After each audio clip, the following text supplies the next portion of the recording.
Hi guys, welcome back. I'm Alicia. This is Glitterhead Dental Diaries that you have found yourself in. My little world, my little community. Did you guys miss me? Because I really missed you. And today I'm just gonna do like a rapid fire, frequently asked questions type of video, and I'm just gonna answer the questions that I get the most. And I'm gonna try not to move my phone too much. There we go. Basically, I'll just give you a little backstory first for anybody that's new that hasn't watched my videos. I'm approaching my 1 year mark from having E-Day. I got, how many teeth? Man, it's only been a year and I'm starting to forget.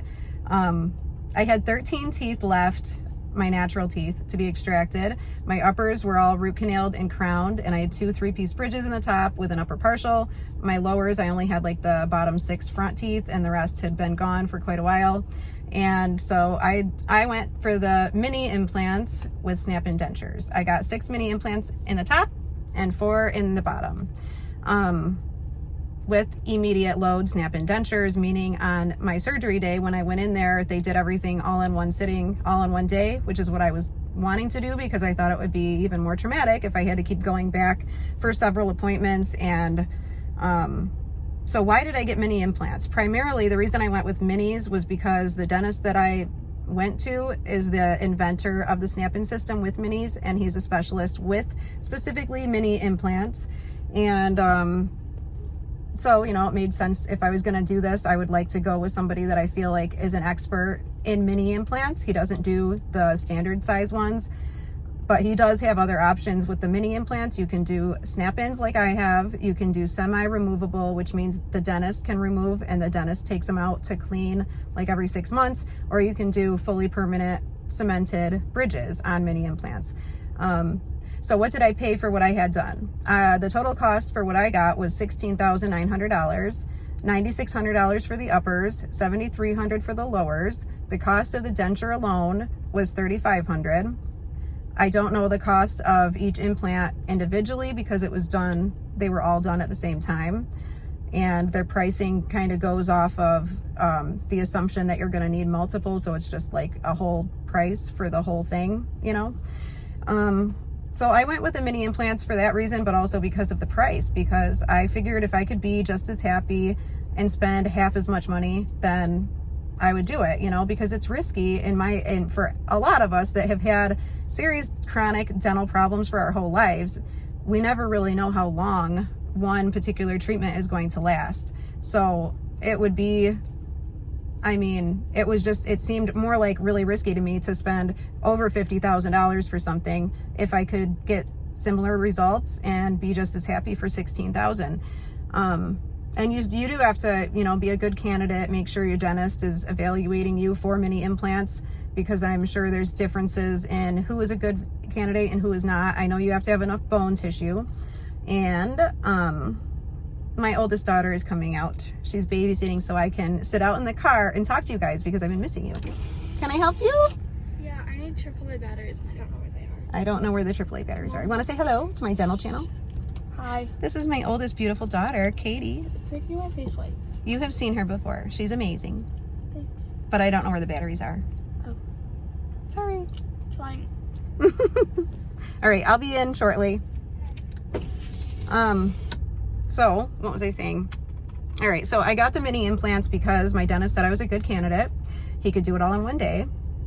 And it was the least expensive option for me to get implants, really. Also because I don't think we would have had the finances or budget or credit to get it financed for a higher amount. Like, I don't think we could have gotten a $50,000 loan, and that, you know, honestly cost more than my house. We bought our house on a land contract many years ago, and it took us 5 years to pay for it. It was $30,000, $600 a month, land contract, straight up, and now we own it. But, you know, just keeping things in perspective, like, it doesn't always, you know, spending more money doesn't really guarantee you that you're going to be happier. So you really want to just go based off of like, well, if it is all you can afford, go for what you can afford. This was doable for us. The payments are doable for us. It wasn't overreaching. If I had spent way more money, it would have been just way too much. You know, I have college loans and college debt for a degree that I haven't really used in psychology. I got my bachelor's in psychology. Felt like I never really used it, but then again, I feel like there's a reason for everything, and I think I was meant to talk to people and help people in some way. So maybe it's paying off or something. So I'm trying to make sure I answer the question pretty well, but I got the mini implants because I did not want to spend twice as much, and I trusted my dentist, and it seemed really straightforward. And also because it's really easy to take care of these, the snap-in removable ones. Like if you have the semi-removable ones that the dentist has to clean for you, if you ever get something stuck up in there that you really can't get out or something, like you can't get it out yourself, you'd have to wait for the dentist. I like being able to take them in and out, clean them out when myself. And I also was sold on them because at consultation, he was like telling my husband on the phone, yep, she can wear them all the time. She doesn't have to sleep without them. Keep them in at night. I want her to sleep with them. I want her to keep them in all the time. I was like, sold, because when I thought I was getting dentures, I thought, you know, this is it. I'm going to have to sleep without them every night for the rest of my life. And before I had my dentures, you know, before we get our dentures, we're all like so terrified of that and feel like that's just the end. Like we can't bear to think of ourselves without our teeth. But now that it's been a year for me, even though I don't sleep without my teeth, I have videos that I've showed you guys. I can take my teeth out on camera. It's not really a big deal. I could walk around my house without my teeth in. It's not a big deal.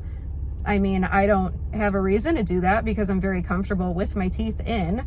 But if they were hurting and stuff, I've gone without the lowers. You usually can't tell that I don't have the lowers in, but if I take the top out, you can tell. Which reminds me, side note, I picked up a little bit of a hobby recently with TikTok.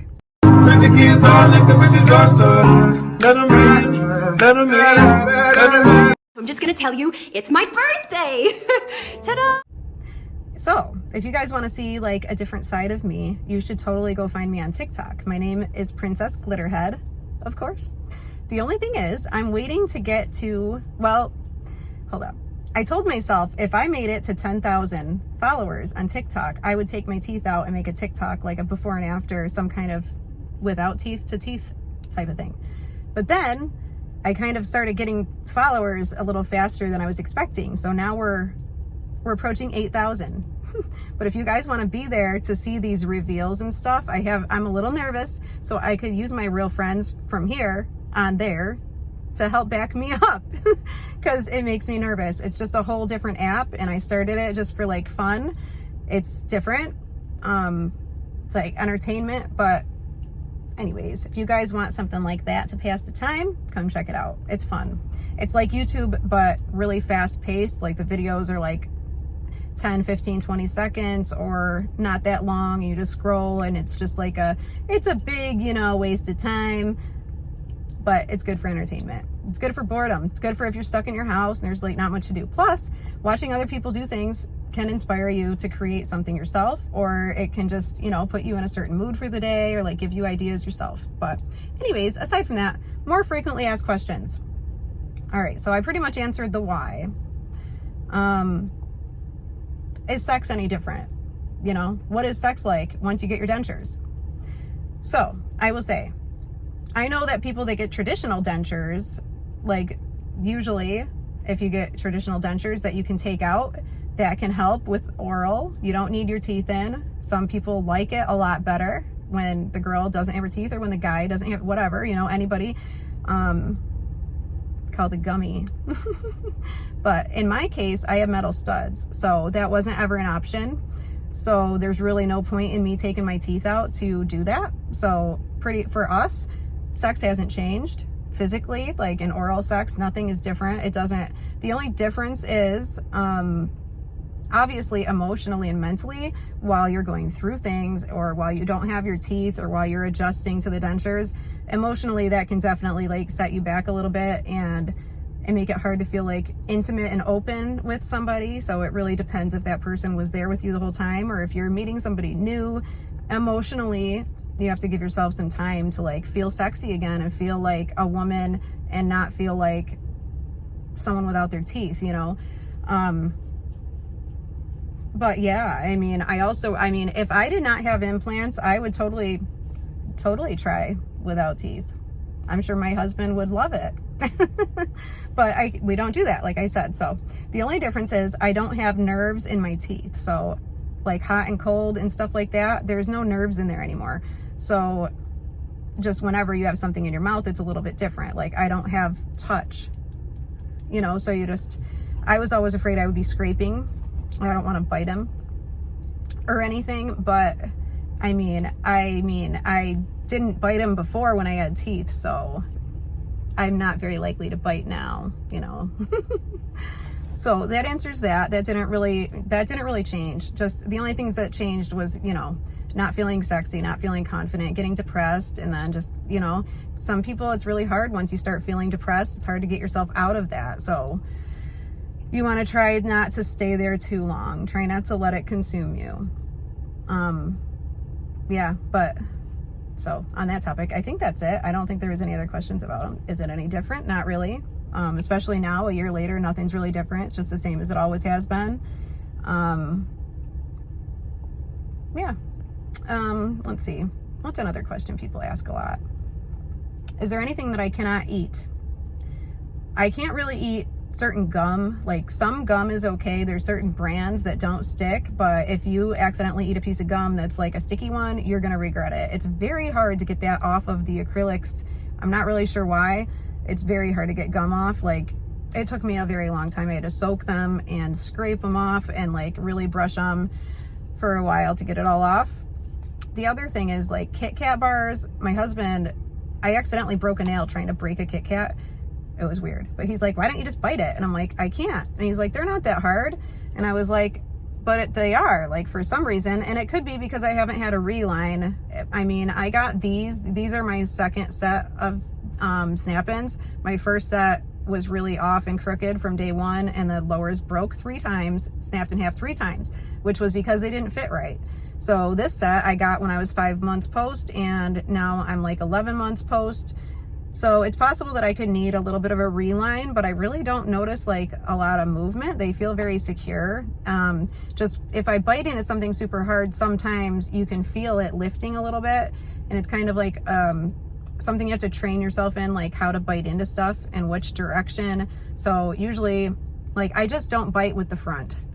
Like if I bite something hard right here, it'll make the back of the top pop down on both sides, which it was like that when I got them, and I didn't like it. But then at the same time, now that it's been months, I've been fine. It doesn't really affect how I eat stuff. Like I can eat just about anything. I can't always bite into it the same. Sometimes I have to rip my food, put it in smaller pieces or something.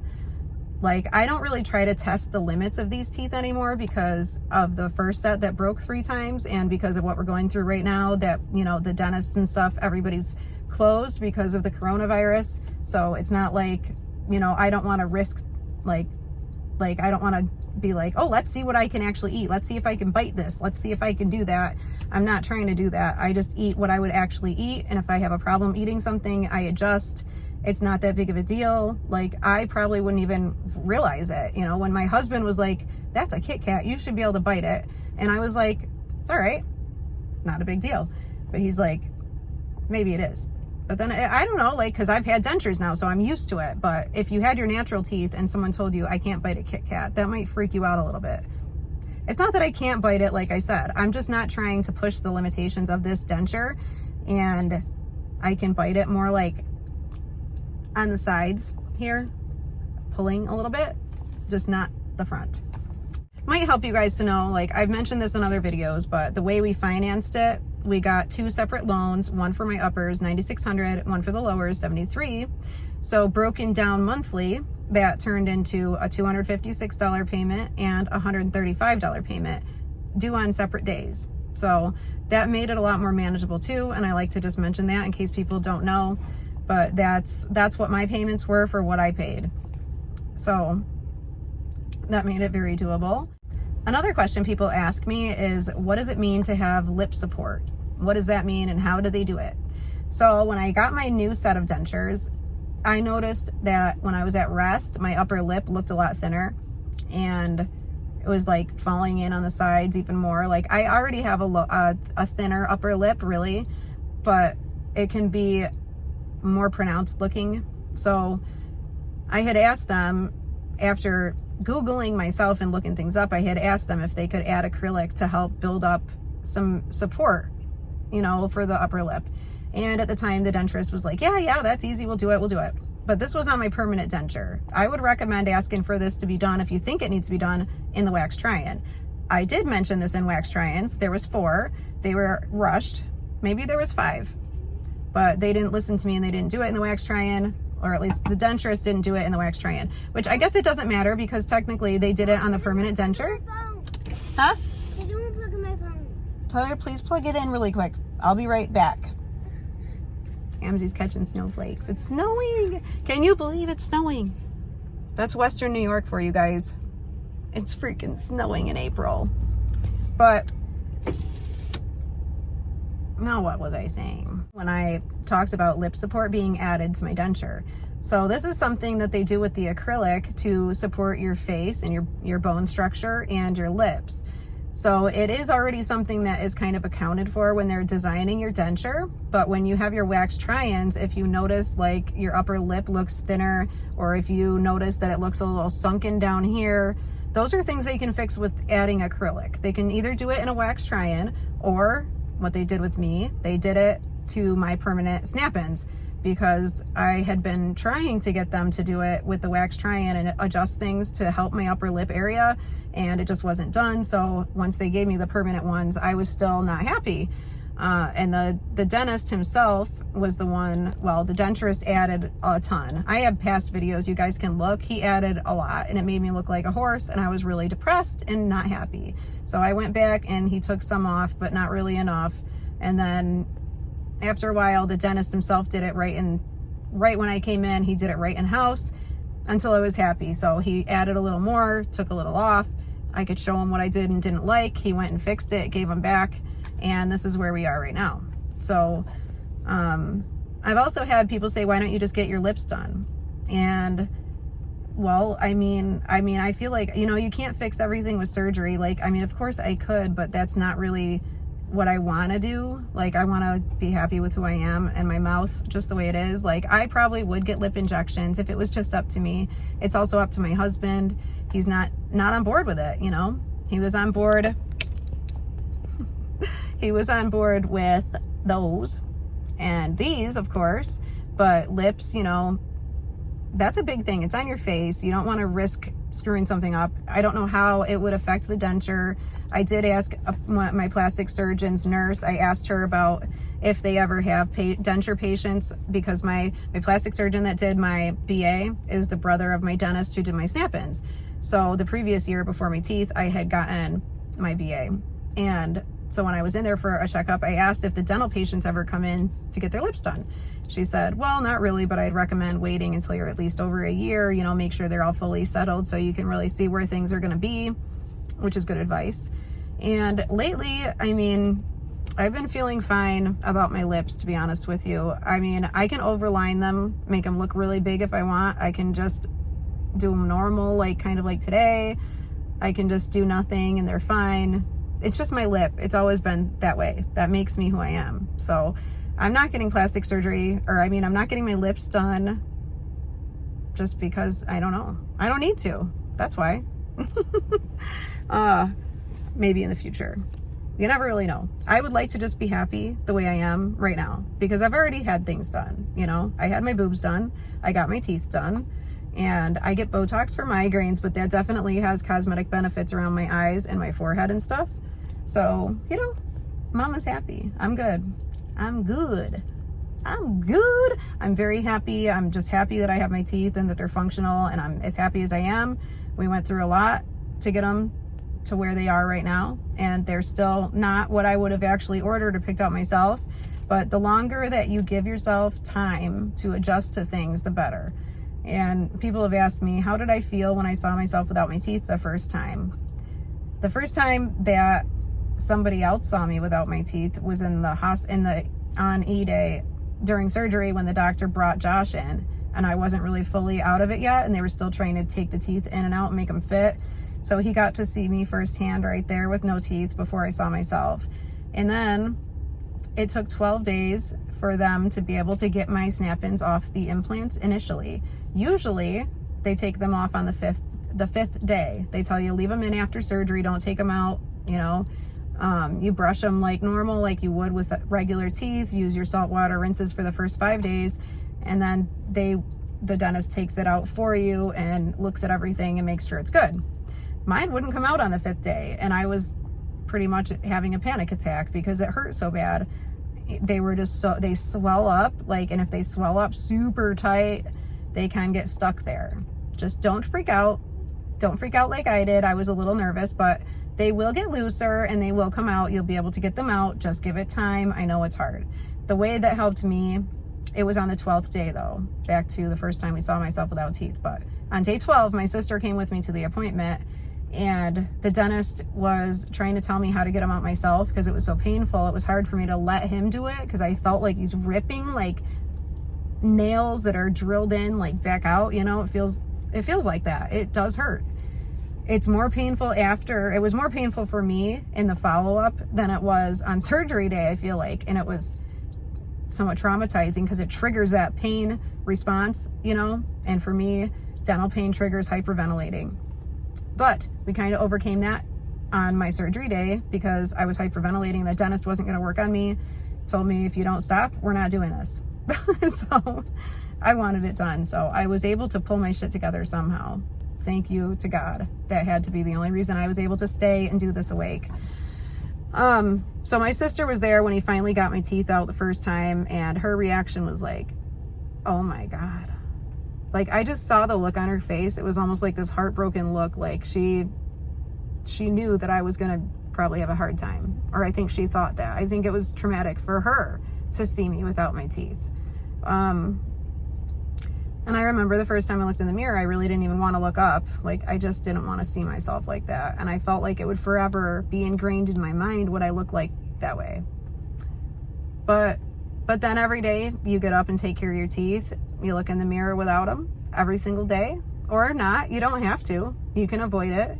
For me, it helped me get over it by going on YouTube and taking my teeth out and just giving it time. You adapt, you know. Humans are so resilient. You will get used to it and it will be okay. Like, it really isn't the end of the world. I mean, it's just not. But then again, I'm in my 30s, you know. There's other people doing this that are even younger than me, like in their 20s, and I know people can be mean. Younger people and kids, you know, they can be mean. Luckily, my kids haven't had anybody be mean to them about their mom having dentures, but I expect it to happen at some point because people are cruel. But for the most part, you know, that's part of the reason I even share my story, is just because I want people to see that you're just a normal person. Like, it's not going to change who you are. If anything, it's going to make you better, more comfortable, happier, healthier. You can move on and focus on things that matter to you that you never thought you'd be able to do before.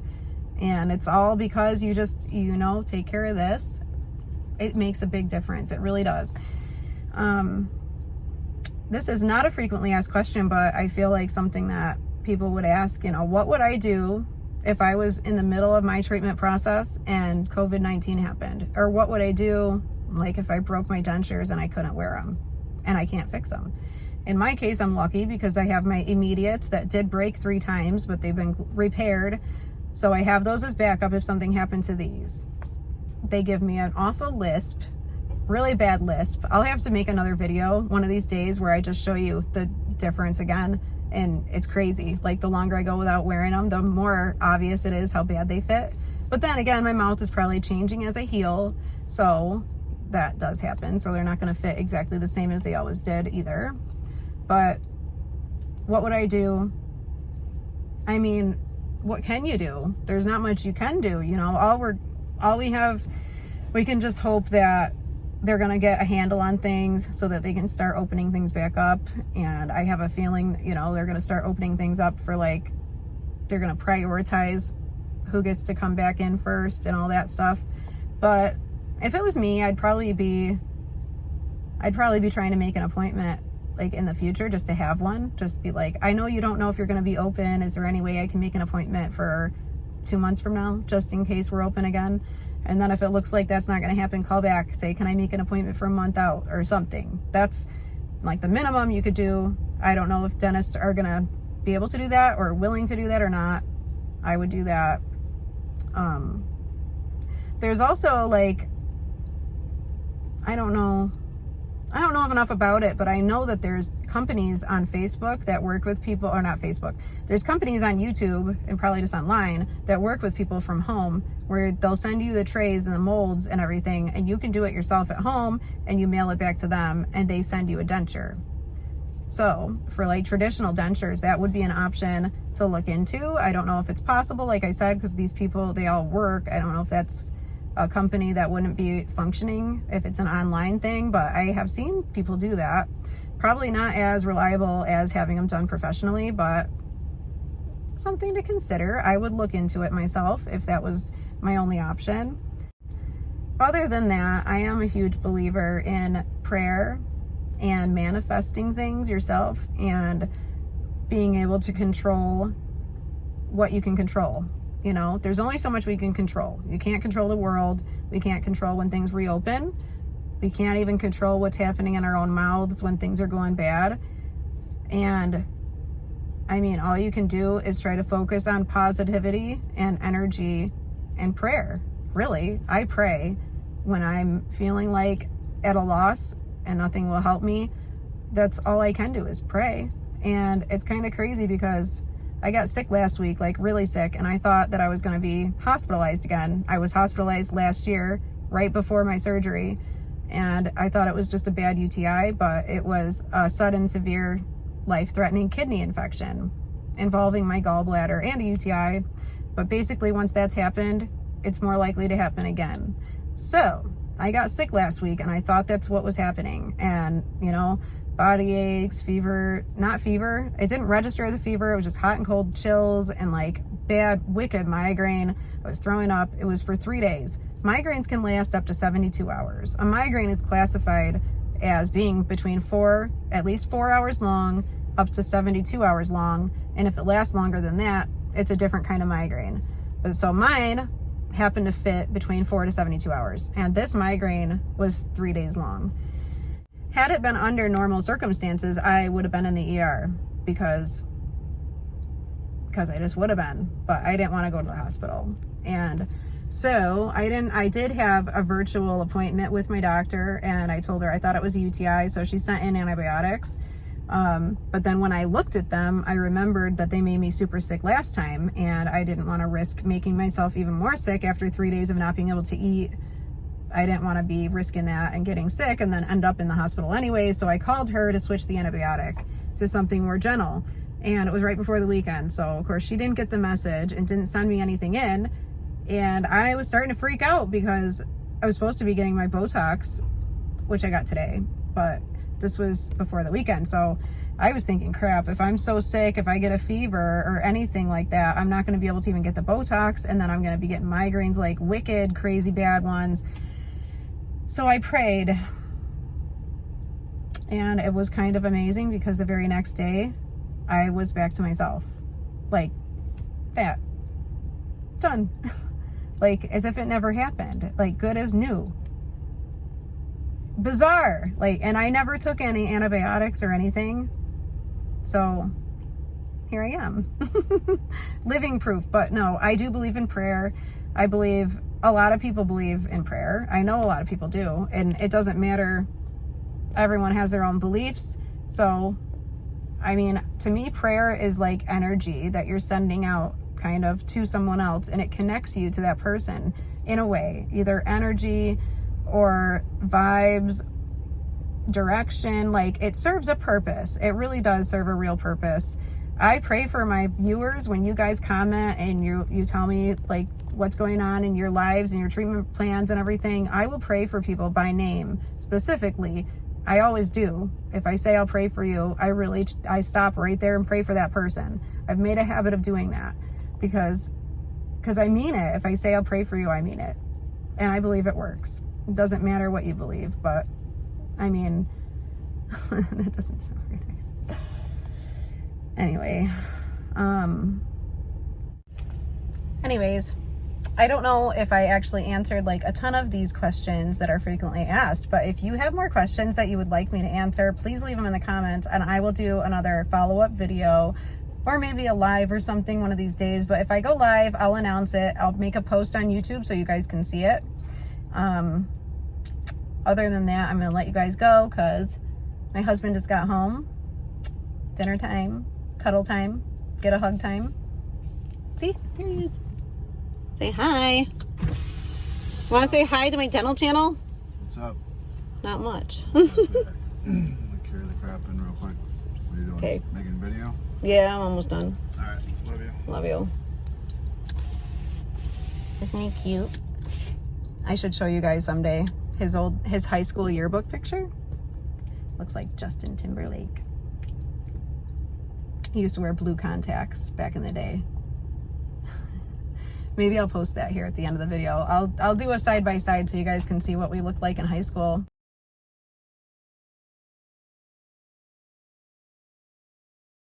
Because we went to high school together and we started dating right after high school when I was 18. So quite amazing. This September is going to be 15 years of marriage.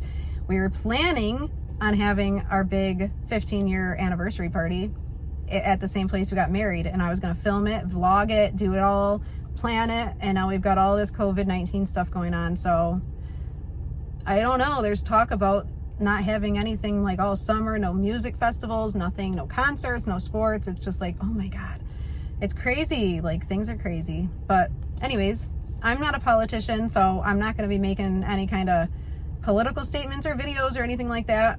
We're just going to keep it moving. I'm going to try to help you guys and help distract you a little bit, entertain you, or just chat with you or whatever. We're all in the same boat, you know? Anyways, I think that was it. Definitely go check out my TikTok because it's been popping a little bit. I've been having too much fun. But anyways, I guess that is it. If you guys have any questions, leave them in the comments. Other than that, just say hi. I love to see who's here. Please subscribe if you are new. And I think that's it. I love you guys.